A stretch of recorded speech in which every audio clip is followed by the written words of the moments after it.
मैं सुशील तिवारी अपने YouTube channel से बाबा नवलनाथ धाम सिद्धपीठ परमेठ की इस धरती पर मैं उस समय हूँ और मैं दिखा रहा हूँ एक ऐसी जगह, एक ऐसी तपोभूमि जहाँ पे जब चौसा का युद्ध हुआ था, शेरशाह सूरी के खिलाफ हुमायूं भागते भागते अपने प्राणों को बचाने के लिए यहीं पर आकर रुका था। और भी बौद्ध मंदिर से जुड़ी बातें, बहुत सारे अवशेष मैं आपको दिखाऊंगा। लगभग 3100 साल पुराना वो अवशेष, वो चक्र भी मैं आज आपको दिखाऊंगा। मेरे वीडियो को ज़रूर देखिए, कुछ ऐसी रहस्यमयी बातें मैं आपको बताऊंगा। ऐसा दुर्लभ, अद्भुत, अविश्वसनीय मंदिर है। मैं चारों तरफ आपको दिखाऊं। पर्यटक स्थल के लिए गाजीपुर ज़िले में अगर इसे आप ज़रूर, मैं चाहूँगा डीएम साहब से लेके जो भी बड़े माननीय हैं, इस पे ध्यान देना होगा। मैं इसे चाहूँगा कि आप उस स्थानों में जगह दें और ये सिद्धपीठ मंदिर पर्यटक स्थल के लिए काफ़ी बेहतरीन है। काफ़ी मैं हेमचंद सिंह यादव, ग्राम परमेठ, यहाँ का निवासी हूँ। ये मंदिर जो है आप ऐसा कहीं नहीं पाएंगे और ये बौद्ध कालीन मंदिर है। चक्र की बात हो रही है सर, जो चक्र बना है, मैं इन पत्थरों की बात करूं, ये नज़र नहीं आते। किसी भी गांव की बात करें, गाजीपुर के परमेठ से हैं आप, और इस मंदिर से जुड़ी ये जो बौद्ध कालीन की इतनी अनमोल धरोहर है, मैं चाहूँगा आप पूरी दुनिया को बताएं। ये मंदिर देखिए बौद्ध कालीन अवशेष है।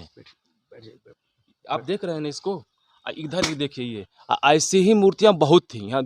2 पत्थर की मूर्तियाँ बहुत बड़ी बड़ी थीं, जो से हमारे गांव के बुजुर्ग पिताजी यहाँ खड़े हुए हैं। इनके कथनानुसार कि रात में 2 चोर आए और मंदिर को मतलब यहाँ से उठा करके ले चले गए। इसी तरह और भी यहाँ मूर्तियाँ थी, जैसे वो कुआं है उसकी खुदाई में भी कुछ मूर्तियाँ मिली थी। इसी तरह ये जो बगल में जो आपको जो किला है उससे भी मिले हैं। और उधर जो बनवारी दास का एक कुटिया थी, वहाँ भी 2 संगमरमर की मूर्तियाँ थी, जो मतलब बगल के गांव वाले लोग लेकर उठा के चले गए। इस तरह हम कह सकते हैं कि मतलब ये बौद्ध कालीन अवशेष है और ये मंदिर अपने आप में ही दिव्य है। हमारे ब्लॉक का हमारे गाजीपुर का भी सबसे अच्छा मंदिर है ही नहीं ऐसा हाँ, कहीं। हाँ। रही बात की इस मंदिर के नामकरण का, बाबा नवलनाथ धाम सिद्धपीठ जो है कैसे पड़ा और क्यों पड़ा। गाजीपुर में एक बूढ़े नाथ मंदिर है, आप नाम सुने होंगे लोग। तो बड़े पिताजी बताते हैं कि शायद उनके बाद इसका नाम नवलनाथ अर्थात नया मंदिर, इसलिए नवलनाथ मंदिर पड़ गया है। एक ऐसा सिद्धपीठ जिसके बारे में शायद कोई नहीं जानता, जरूर देखें मेरे वीडियो को। और मैं चाहूँगा आप परमेठ आएँ, इस सिद्धपीठ के दर्शन करें और आपकी मुरादें यहाँ माथा टेकने से आपकी मुरादें पूरी होंगी। जो भी आता है वह खाली हाथ नहीं जाता। सबसे पहले मैं जानना चाहूँगा सर, इस मंदिर का नाम कैसे पड़ा? मंदिर का नाम बाबा नवलनाथ धाम, अभी अब जैसा आपको मैंने बताया ना कि बूढ़े नाथ मंदिर, उसके बाद इस मंदिर का नाम नवलनाथ यानी नया मंदिर पड़ा। और इस मंदिर का इतिहास ये है कि यहाँ पहले जंगल टाइप का था, चारों तरफ जंगल था। और कुछ लोग यहाँ, जैसे कुछ लोग कहते हैं कुछ बच्चे खेल रहे थे, कुछ लोग कहते हैं कि नहीं मतलब कुदाल से खुदाई हो रही थी, तो थोड़ा सा वो जो शिवलिंग थोड़ा सा दिखाई दिया। इसके बाद धीरे धीरे धीरे धीरे उसको लोग खोते गए, अपने सामर्थ्य भर खोदे होंगे लोग। फिर जब नहीं मिला तो फिर उसके बाद इसकी पूजा अर्चना शुरू हो गई। और सर्वप्रथम इस मंदिर का निर्माण हमारे ही गांव के जो लाला परिवार थे लोग, तो गर्भगृह का निर्माण उन्होंने करवाया। इसके बाद बरामदे का निर्माण जो है मैनपुर के एक छत्री परिवार के वो लोग करवाए। फिर ये बाउंड्री देख रहे हैं ना, उसका भी उन्होंने वही करवाए। इधर एक कुआं है, एक रूम है, उसका भी निर्माण एक बनगांवा के छत्री परिवार थे वो करवाए थे। इसके बाद ये जगशाला देख रहे हैं, हवन कुंड देख रहे हैं, इसमें स्वर्गीय मंत्री जी हम लोग के कैलाश यादव, उनका भी सहयोग है, दिए थे। फिर उधर जो बाउंड्री है देख रहे हैं ना, बाउंड्री को जो बाहरी दीवार है अपने कार्यकाल में वो प्लास्टर करवाए थे। इसके छत का भी मरम्मत करवाए थे, उस पर करवाए थे।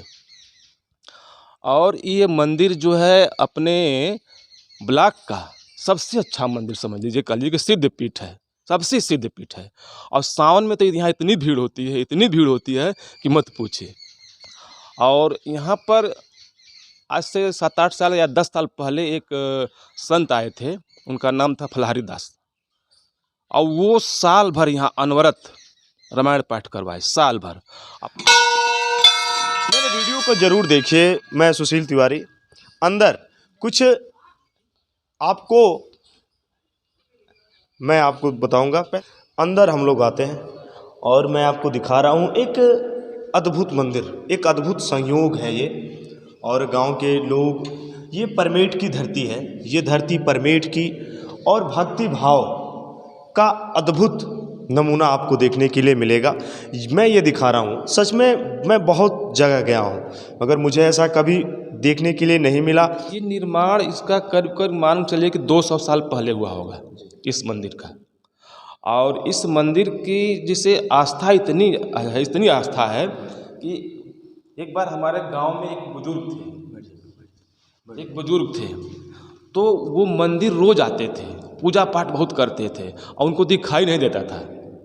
और लोग कहते हैं कि जब मरणासन हुए तो उनको दिखाई देने लगा। यहीं बैठे थे, यहीं से बगल में पूजा कर रहे थे, तो कह रहे थे कि देखा हो उधर बगीचा दिखाई देता। तो ये हुआ कि कैसे इनको दिखाई दे रहा है। और एक हमारे गांव की और एक पाल बिरादरी की बुआ जी थी, मतलब यहीं रहती थी। आप बताते हैं लोग किसी के घर या किसी घर कुछ खाने नहीं जाती थी, ये जो मंदिर के जो भभूत होती है उसी को खाकर रह जाती थी।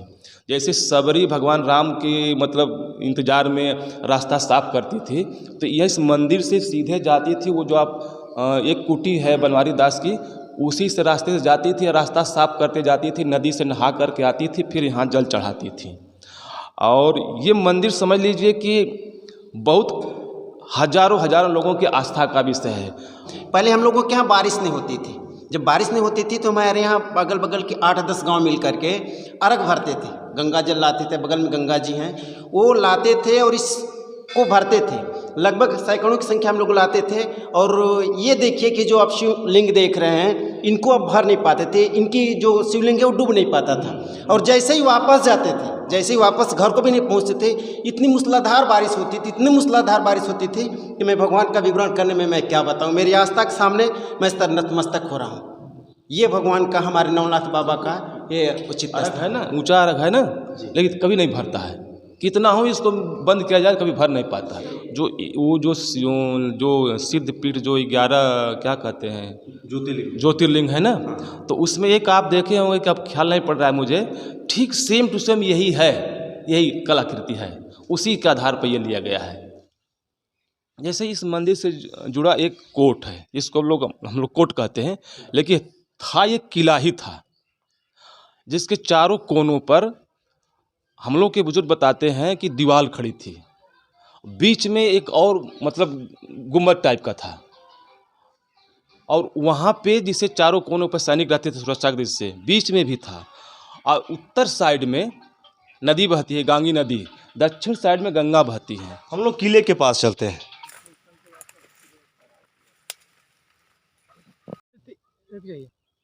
मैं सुशील तिवारी। अंदर आप लोग आएंगे और देखिए मेरे वीडियो को। राजा सिवरी का ये किला था और काफ़ी लोग हैं। मैं चाहूँगा अंदर इससे जुड़ी जानकारी मैं आप सबको दिखाऊं। और हम लोग इसी के रास्ते से, हमारे सहयोगी सुनील यादव जी, हेमचंद सर और यही गांव के लोग जा रहे हैं। मैं चाहूँगा मेरे वीडियो को ज़रूर देखिए। ये किला, और यहाँ थोड़ा सा जाने में हमको कठिनाई ज़रूर हो रही है, मगर वीडियो मैं आप तक ज़रूर लाऊंगा।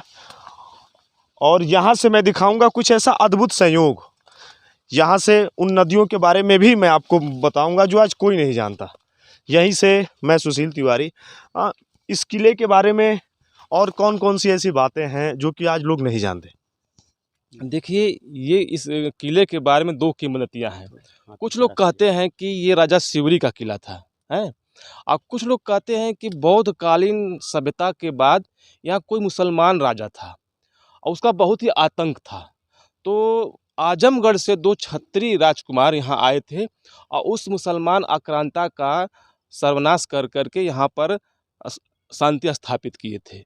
तो इस तरह अब यही तो 2 बातें हैं। इधर इस किले के उत्तर साइड में गांगी नदी बहती है और दक्षिण साइड में गंगा नदी बहती है, दक्षिण साइड में। और इधर जो आप जो पुल जो देखे हैं ना, तो वो पुल खाई था। तो इधर इस किले के चारों तरफ भी खाई थी, जिसमें नदी से पानी राजा भरवाते थे सुरक्षा की दृष्टि से। इधर एक घोड़हा पूर्वा बोला जाता है। संभवतः राजा की घुड़सवारी वहीं होती थी, उनका अस्तबल वहाँ था। और इस किले का जो गेट है पूरब साइड था इधर, और दक्षिण साइड में गंगा जी बहती हैं।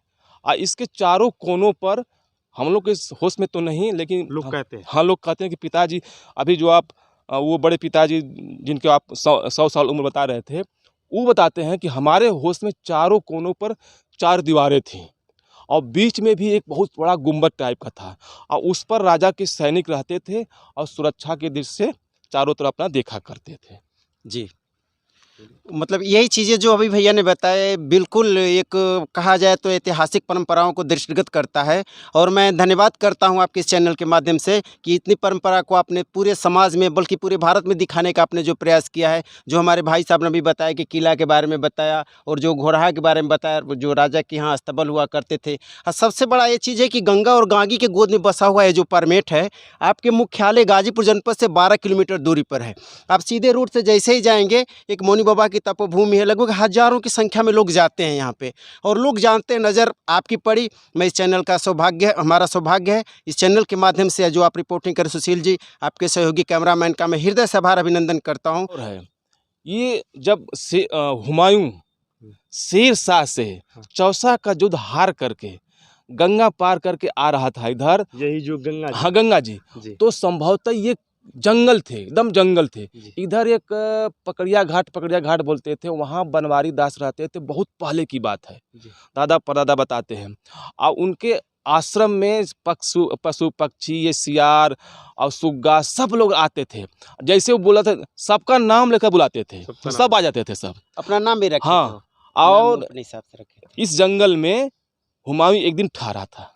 हाँ, ये जंगल बहुत घनघोर जंगल था, इसमें बेर के पेड़ बहुत सबसे ज़्यादा थे, सबसे ज़्यादा पेड़ थे बेर के। सर दूसरी बात एक चीज़ और कि जैसे नदी के किनारे आते थे, गंगा के किनारे, तो पता नहीं उसमें जो मछलियाँ रहती थी उनको कैसे मालूम हो जाता कि बाबा आ गए। हाँ। और बाबा जब आते थे तो उनको चारा खिलाते थे। मछलियाँ भी उनको मतलब बहुत प्रेम करती थी, पशु पक्षी, और उनको नाम भी मालूम होता कि बाबा मुझे ही बुला रहे हैं। सिर्फ वही आती थी, दूसरा कोई नहीं आता था।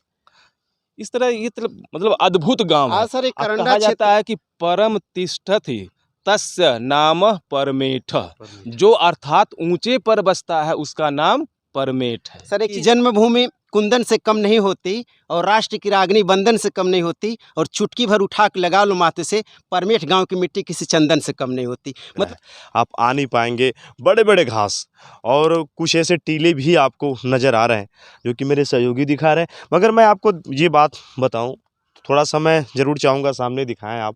जब हम लोग अंदर आ रहे थे, ऐसा कुछ लगा नहीं कि आने में डर लगा या फिर कुछ ऐसा भय, ऐसा कुछ था ही नहीं। यहीं पे हम लोग खड़े हैं और ये किला सच में, आज लोग बता रहे थे कि यहाँ पे पहले बोर्ड भी लगा था, कुछ अराजक तत्वों ने तोड़ दिया। मैं ये गुहार लगाता हूँ पर्यटक स्थल के लिए, ये परमेठ का जो मंदिर है, ये सच में आने वाले समय में अगर सरकार इस पे ज़रूर ध्यान देती है, मैं डीएम साहब से भी आग्रह करूंगा, मैं आपसे भी चाहूँगा जो डीएम साहब है इस समय ज़रूर इस पे संज्ञान लें। देखिए, ये गाजीपुर का जनपद जो है ना, साधु महात्माओं का मतलब एक तो संगम क्षेत्र कह लीजिए। काटने के लिए आते हैं अपना वो दाना भूजने के लिए। पत्थर है, और ये आप देखें जो पत्थर, ये कहीं भी इसमें इस मंदिर में ईंट की बिछुआई ईंट है ही नहीं, ईंट है ही नहीं है। और यही नहीं, जो चौखट बाजू इसमें ईंट सीमेंट नहीं, इस पत्थर कहीं भी, कि पत्थर जयपुर से उस समय बन के आया था, और ये लगा हुआ हर जगह, कहीं मंदिर में नहीं है। जिले में हर जगह मैं घुमा हूँ, देखा हूँ, लेकिन किसी मंदिर में ऐसा नहीं मिला है। ये आपको बताऊं, ईंट का निर्माण, ईंट लगा ही नहीं है इस मंदिर में। कैसे लोग लाए होंगे, मेरे रोंगटे खड़े हो गए। आज से 200-250 साल पहले उस समय आवागमन के साधन, यातायात के साधन न के बराबर थे। मैं साझा करूंगा आखिर कैसे ईंट ही नहीं लगे हैं, अब सोच के ही मन कांप जा रहा है। देखिए, ये पत्थर जो है ना, एक इधर दक्षिण साइड में गंगा जी बहती हैं, तो संभवतः बताते हैं लोग कि ये पत्थर नाव के द्वारा इधर मैनपुर एक बड़ी बारी बोलते हैं, वहीं उतरता था, और वहाँ से ये पत्थर बैलगाड़ी के द्वारा आता था उस समय। हाँ, उस समय ये सब ट्रक वगैरह ट्रैक्टर नहीं थे, बैलगाड़ी ही साधन था, उसके माध्यम से यहाँ पर आया। और इसमें देख रहे हैं ना, यहाँ तक कि ये जो चौखट बाजू और यहाँ दरवाज़ा, अरे पत्थर का ही है, सब पत्थर का, लेकिन इस समय ये लकड़ी का दरवाजा लग गया है। ये लकड़ी का, हाँ, लेकिन चौखट और बाजू देख रहे हैं ना, पत्थर का ही है। सब पत्थर का है। दरवाज़ा भी पत्थर का ही था, और तो हम लोग के होश में भी था इस दरवाज़ा पत्थर का, लेकिन अब लकड़ी का दरवाज़ा लग गया है। अब बैलगाड़ी से सब सामान यहाँ आया है, पत्थर ढो के। आखिर आस्था का बहुत बड़ा केंद्र है, और यहाँ पे आने के बाद यही है कि जब मंदिर के अंदर पैर पड़ते हैं, जीवन धन्य हो गया। मंदिर से जुड़ी और कौन सी बातें हैं जो कि होते नहीं यार, यहाँ आने के बाद शांति मिलती है? बाबा नवलनाथ धाम में आप सबका स्वागत करते हुए